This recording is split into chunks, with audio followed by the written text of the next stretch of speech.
Welcome to Enlightenment Unknown, Life of a Spiritual Nomad. My name is Wes Coons, and welcome back. I tell you what, we've had some of the best guests, but we have somebody super special today. I've been waiting a long time to meet this young lady. And the fun thing is, I just met her like 3 minutes ago, so I don't know anything about her. So Amber, welcome to the show. Thank you for having me. I'm so excited to be here. So Amber, and it's Amber Lane, right? Mm-hmm. Amber Lane, yeah. So you think I know your last name, right? My government, yes. Yes, ma'am. So when I was looking at your bio says you are an identity and embodiment coach, and you primarily work with ladies, correct? Yes. Awesome. So what is that? Help me understand, and the listeners understand, what do you do? So a lot of women come to me and they feel disconnected from themselves. A lot of times we have a lot of shame or things that were put onto us by others that we need to release because they don't serve us anymore. They're not helping us be our best selves. They're not helping us live our best life. They're actually hindering that. So I help women through audios, through journaling, through whatever method works best for them, release those limiting beliefs, release those things that told them, don't step into your power, don't take up space, don't be more. Sure. Everyone thinks they should stay small to keep the peace. But what happens if we decide to step into our power? Like, does it have to be that the peace is gone? No, I understand. Well, I took some training, I don't know, a couple years ago, and one of the things that we went through was learning how to take up space. You know, for me, in the past, if you invited me over for dinner, I would be so self-conscious, I wouldn't even ask for a glass of water. And I didn't know how to take up that space. So learning how to be present, that it's okay for you to be who you are. It took me a while to get through that and to learn how to do that. So that's cool. It helps so much with relationships once you do that work. When 4 years ago, I met my boyfriend's family. And I was so nervous. My face started swelling up. They were talking to me, but I hadn't done enough of the work to be confident taking up space and to be authentically me. So I was kind of quiet. I was just keeping to myself. And they were like, well, we don't really know about her. She didn't say much. She was, you know what I mean? Like, she didn't make an effort to talk to the family enough. But I was just freaking out on the inside because I didn't have that inner self-knowing and worth. So I was kind of just like muting myself so I could be pleasant to them. But really, it came off as I was cold or I was detached. So now that I've done the work and I go visit them, I'm like, hi, hugs, you know what I mean? It's just helped so many relationships in my life once I started trusting myself, once I started knowing my worth, once I stopped abandoning myself, once I got more confidence. It all starts with you. That's right. So what I hear you saying is you went within to find the power. You didn't go out to an outside source, correct? Yeah. Let me ask you this question. Somebody on the show's listening to this. They're clearly going to relate to the story. Where would they start? How do you do that? It's easier said than done. Start with loving yourself. I always tell people, start with you. Because when you change your internal, and you're not in a relationship yet, but you want to be, and you go out on a date, and you don't have your self-worth like up there. So you haven't been working on your self-worth. You go on this date, and the man tells you he wants you to pay. And you're like, oh, okay, I should pay. Like, you know, I'm here to blah, blah. You work on yourself, and a man says you should pay. You're like, why? I paid for my hair. I paid for my nails. I paid for this. Do you not value me being here, showing up? My presence is your present. And once I did that work, I showed up differently, and the universe started responding. Abundance is more than just money. Abundance is more about energy and how we attract things into our life. So when you have self-worth and you really love yourself, things are coming to you all around you in every way possible. They're trying to get to you because you have that worth, which makes you a magnet to all the goodness. So basically, what I hear you saying is you start to change the way you speak to yourself, right? The way you speak to yourself, the way you show up, all of it, yeah. Yeah. I try to focus on stuff, and I try to focus on me and the words I say, and I've noticed lately I've struggled with that.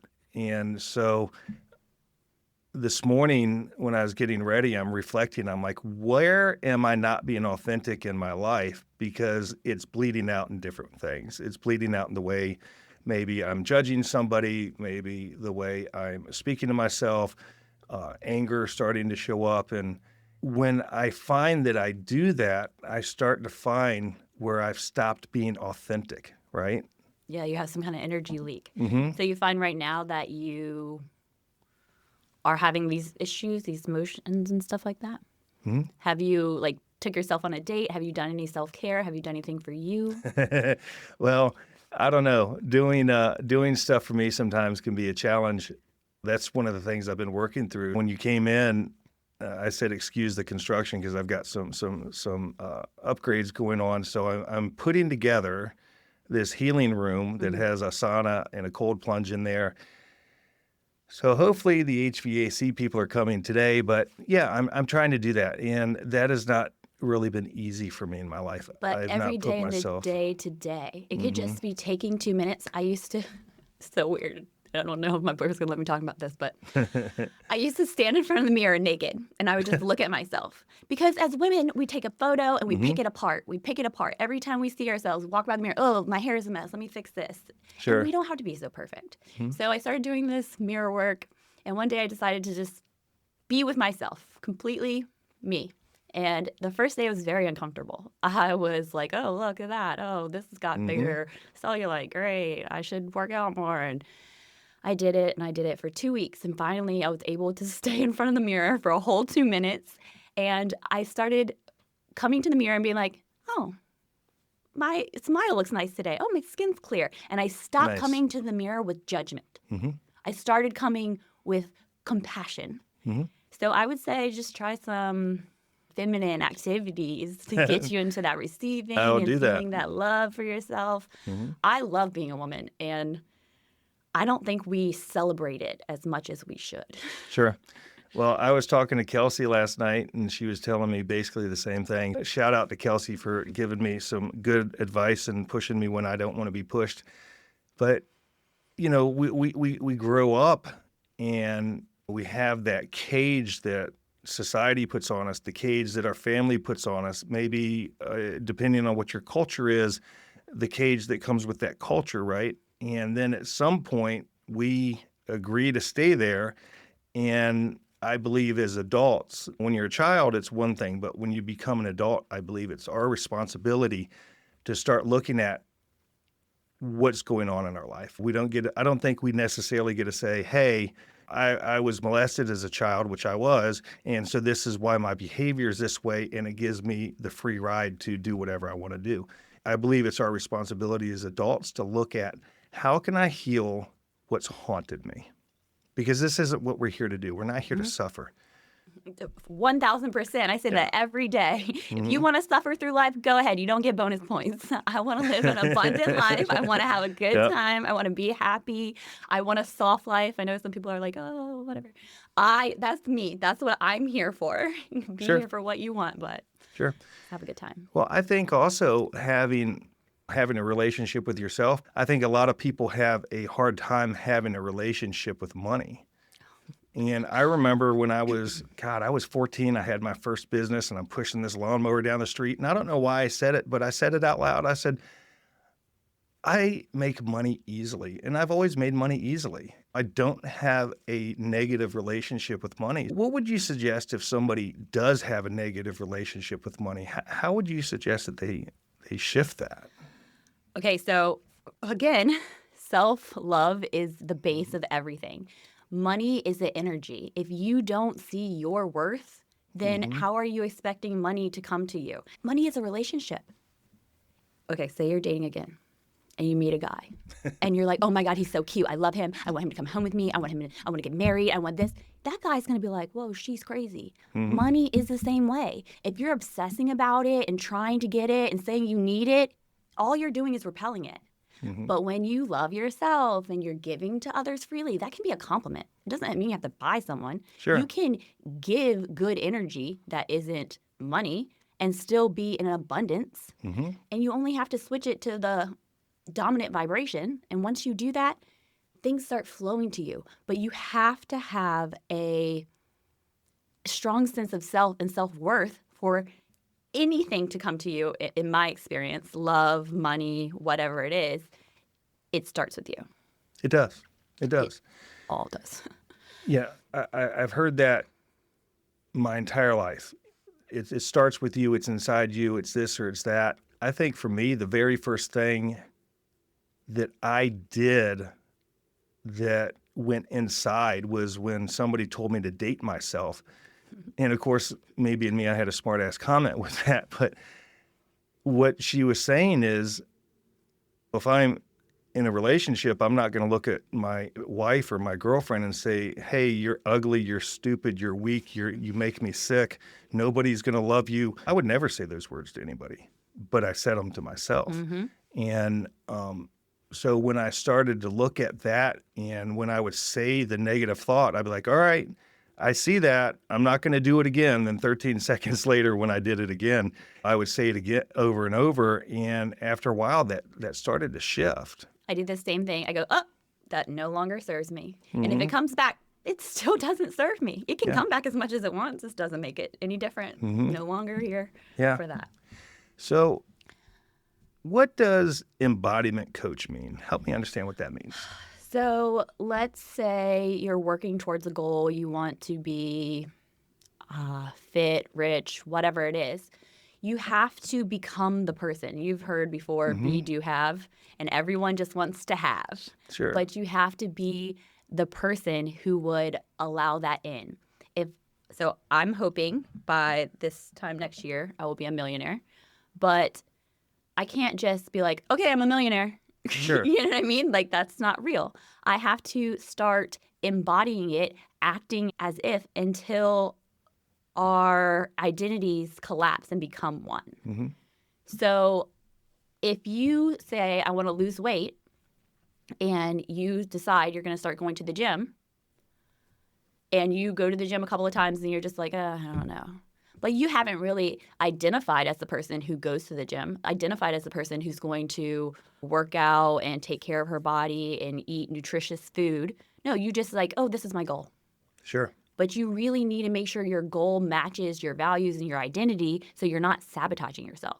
So you're not creating this internal conflict of, I want to go to the gym because that's my goal.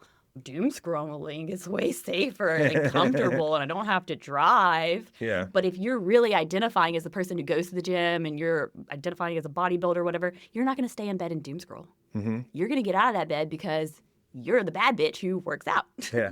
So is doom scrolling, is that when you're on social on your media? phone, Yeah, just yeah. like, yeah. Yeah, yeah. And that, God, I've never heard it called that. That resonates. That does, doesn't it? Yeah, because I mean, It will we're suck your in life our away. feminine when we're scrolling and we're just receiving everything that the internet has to give us. Doesn't mean it's good for us. Doesn't mean it's true. You know what I Sure, mean? We're sure. just allowing all of that in. So yeah, doom scrolling. Yeah, it's funny. People live this perfect life on social media, don't they? Mm-hmm. Yeah. Everyone's life is perfect on social media. Yeah. Well, that's why I just put pictures of my dog. It makes it easy. True. Which you didn't get to meet her today. Normally she's with me on Tuesdays, but it was nice, and she's at doggy daycare. Nice. Uh-huh. Where do you go for doggy daycare around here? We go to Great Neck Doggy Daycare. Okay, we go to Happy Tails in Norfolk. We're big Nice. dog people. I'm fostering a dog right now. What kind of dog do you have?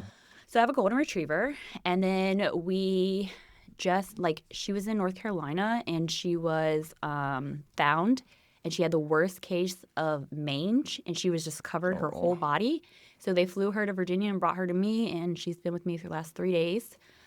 It's with Saving Chance Rescue, so they're gonna help find a home for her, and I'm just waiting for that to happen. But it's my 4th foster dog. It's very fun. They're all very different. That's cool.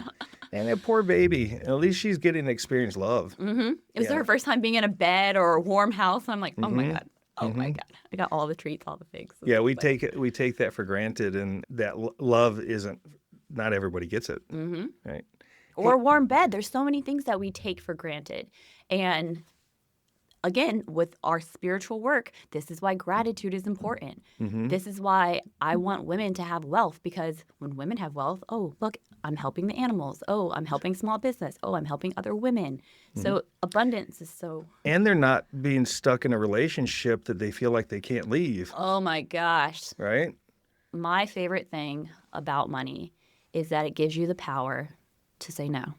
Mm-hmm. There's so many women who stay stuck in relationships or in jobs because they don't know what they would do if they didn't have that money. Yeah. And they're too scared to make a change. Yep. Yeah.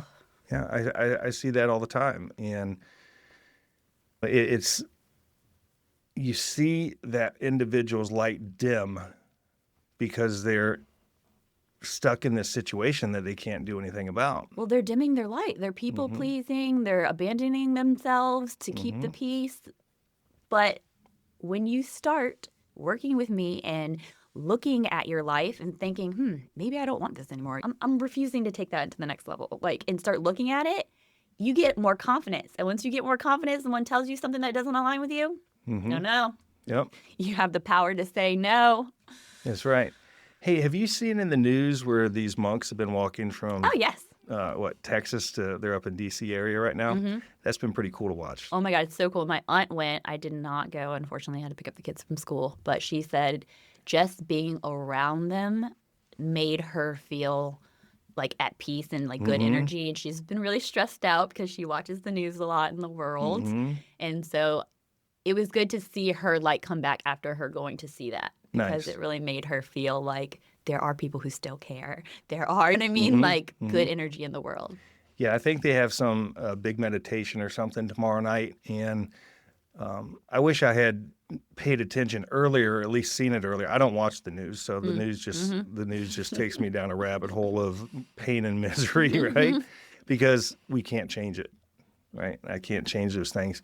But I was listening to him talk about how they were on this journey and they walked, I don't know, like 2,000 miles or something. Their feet are blistered, and through the rain, through the snow, through everything. And he said, not everybody's been nice to us. People would cuss at us, and the guys with the big trucks would hit the gas and dump the diesel smoke on them. And he said, you know what I do when they do that to me is I smile and I say a prayer to them. I said, peace upon you, or something like that, he said. And he said that basically, I'm not going to allow somebody to destroy my day. You're not going to take the monk out of me. I started laughing when he said that.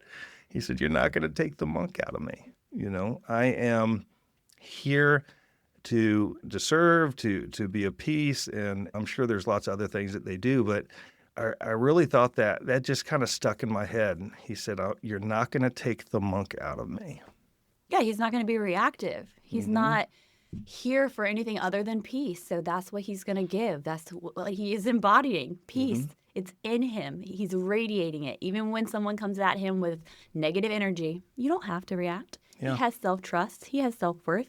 He's not going to give in to that. He's going to stay true to himself and give the energy he wants to, because he's not reactive. I love that. Yeah. I wish I could be a monk. Yeah, right. Not really. That's a lot. I don't know. Maybe. I like my life. Yeah, except for Everything. everything that goes along with being a monk. But yeah, did you see the dog? What's the dog's name? Aloka, something like that? Yeah, they've got this dog, and I guess they were walking in India somewhere, and the dog followed them. And he said it's not uncommon to have strays follow them, but the dog had followed them for like 30 days or something.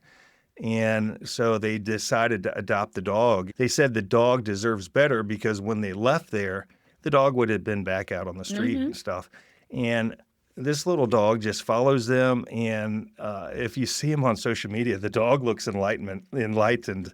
He's got this look in his eye. I'm like, holy cow, that's cool. But animals can sense energy. They say cats will like get on you and knead and stuff because they can sense like where your energy is. This dog probably was like, whoa, look at this energy. Yeah. I want to be a part of this.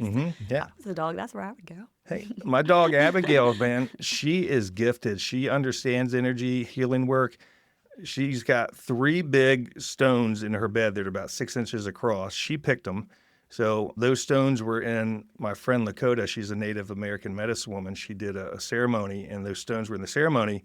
And we had a bunch of them on the back deck, and she was looking at them. I said, "Do you want one?" And she looked at me. I said, "Well, pick it out." And she went and touched another one. Then she's looking at me. She didn't walk away. I said, "Do you want another?" And she picked two. So she now has three in her bed. And anything sacred like that, she'll grab and take those and run. And that's a trip. Oh, It's a I'm trip. excited to get a mirror, and I got to see these stones. I got to see what she picked. Yeah, right? What are you picking, girl? Yeah. So how did you start this journey? I mean, how did you become an embodiment coach? The journey. Okay, so it all started in 2019. I guess it kind of started at childhood. Have you ever heard that like you choose your parents? Yes. Yeah. Mhm. I, for the longest time as a child, I would always be like, that's not how I would have done it. And they didn't love that. Mhm. Let me tell you. So then in 2019, I was married and he was in the military. They sent him to rehab. And when he came back that day, I didn't realize it, but he had already been drinking. I went to a fashion show. I came back and he was passed out. I couldn't find my kids. I just lost it. Found out he had a girlfriend in rehab, just all this. My whole life was just crumbling. And I didn't want to get up. I just wanted to lay down and just not have to deal. And I started like trying to find myself again, trying to find myself like love, worth, you know what I mean? My passion, whatever. So I drew a circle and I put my name in the middle of it. And I put all the things I could think of about myself that I was learning or that I liked about myself.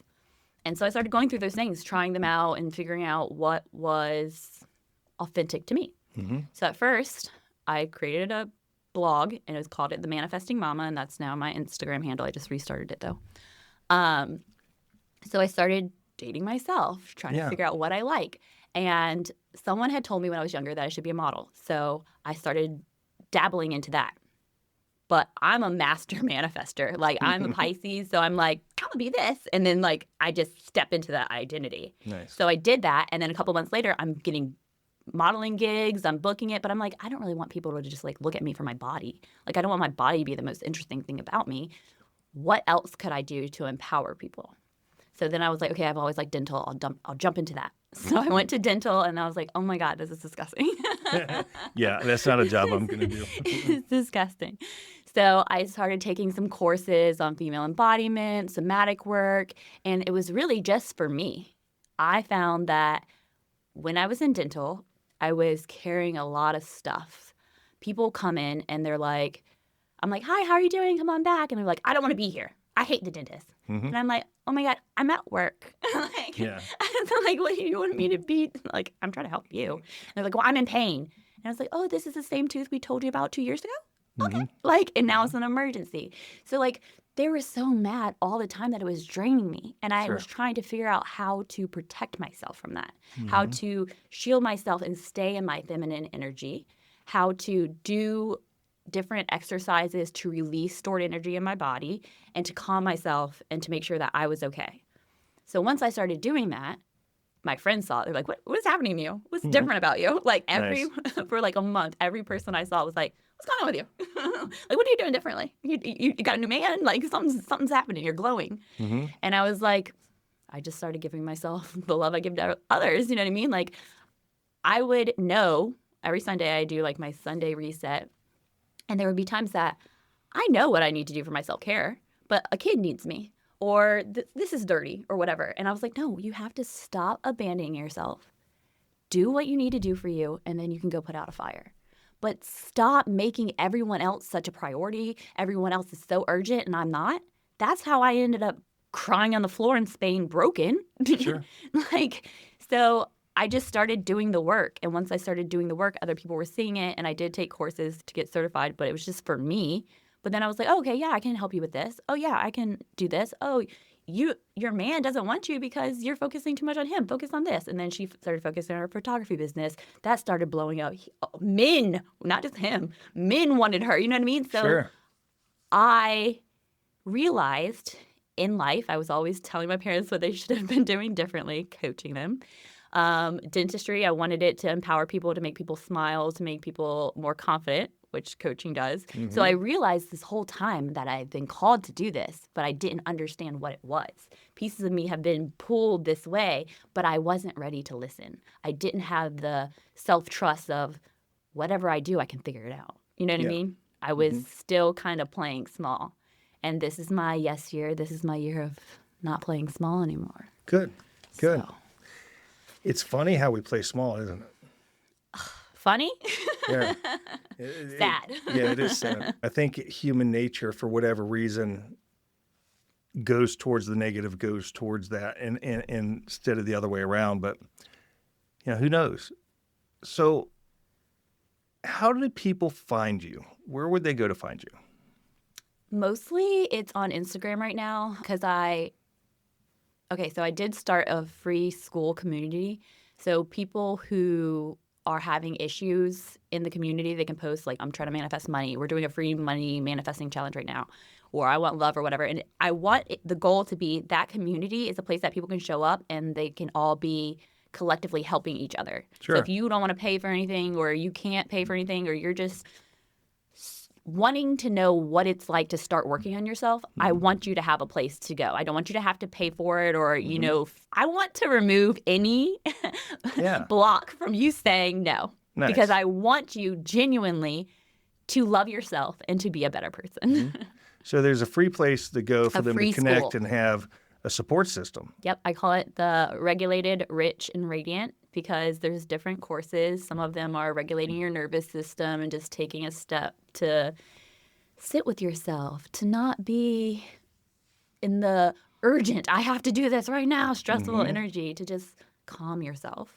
And then the rich part is we're doing a free money manifesting challenge right now. And then I have other, I call them rich identity activations.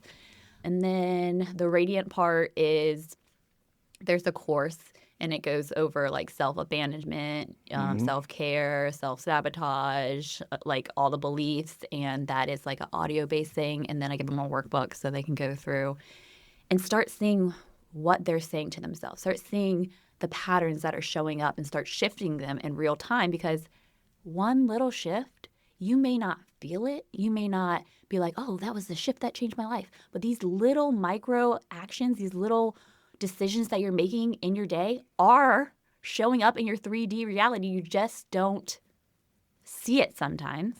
But if I can help you to make better decisions or I can help you to have better self-talk, did I say that right? Yeah. Talk, yeah. Then I want to do that. And it's, for me, giving value to people, for me, helping people, I think I'll be happy knowing that I did that. In my heart of hearts, whether I'm poor or rich, I know I want to help people. Made a difference. I want, if I've been through all this crying and sadness and whatever, I'm going to use it. That's right. That's what I'm saying. The suffering is based on me. And I choose not to suffer. I choose not to be a victim. I choose to go through that, see that, and figure out how I can use this to help. Nice. Because I don't want to go through it for nothing. Yeah. Well, I think it's important. Somebody told me a long time ago that we take turns saving each other. And I never forgot that. Because that's what we do. So they're going to go, if they're looking for you, they're going to go on Instagram. And what's your Instagram again? The Manifesting Mama. The Manifesting Mama. Well, I've enjoyed having you on the show. This has been fun. Is there anything you want to tell the audience? Because we're in over 100 countries. We're in Japan. We're in Russia. We are in Australia. We're just about everywhere. If you want to get better or if you want to heal and get better, they're listening to this show. So if you wanted to tell them something, what would you like to say? I would tell them to remember that it starts with them, that they can give themselves permission to make change. They don't have to wait to feel ready. They don't have to wait for someone else. They can do it. Like that cage you talked about, I pictured a cage on top of a cage on top of a cage. Yes. And then I pictured the key being my heart to unlock all those cages. It takes you giving yourself permission to love yourself. That's right. I seen this picture on Facebook or something. And, what was that? It was a person inside of a cage and they're holding the key. Key, yes. And I'm like, God, that just hit at home so hard.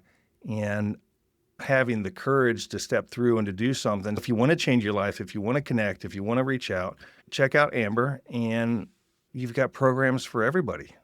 No, literally everything that I've been through, I'm like, I have to find a way to make this help someone. That's right.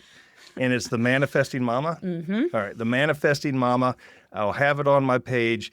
Thank you so much, Amber, for coming on the show. We really appreciate it.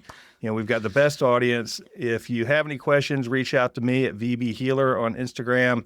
VBHealer.com is my website. We love you guys. We appreciate you, and we'll see you next time. Thank you.